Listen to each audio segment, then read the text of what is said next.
राधे राधे। तो सांग मैंने आज देखो आम रूम को कितने सुंदर ब्यूटीफुल सा ब्लू बार्ड गोटे आसी तो मुझे कैप्चर करने चाहूली कि भल से कर पारे। देन ये सकाल सकाल मैगी और पास्ता मिक्स करके बनाऊली ब्रेकफास्ट आम टे मार्केट। फास्ट मुझे पी दे पैड़ कहीं एत जोर खरा होता भाई आम कि भी खाइलुनी। देन आम पलि आसलु सीधा पार्सल नहीं रूम को। तो ये आम पार्सल आनू महाराजा थाली स्पेशल। देन आम ये गोटे कदली पत्र आनू जेहेतु इच्छा है खायापी एत दिन पर कदली पत्र ये आम भलसे स्टाइल आम सजे दूलु महाराजा थाली स्पेशल को महाराजा भाया।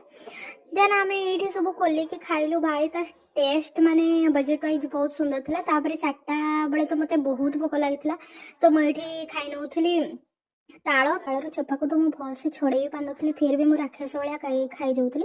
देन राति भी आम मगेलु रुटी आ अंडा भुजिया। तो एत सब आज आम बाहर कौन पे मगाऊँ कहीं आम हॉस्टल आज बंद हो जाइए तो खाଇବା भी रोसई भी बंद हो तो आम सब बाहर खाଇବା मगाऊलु। तो ये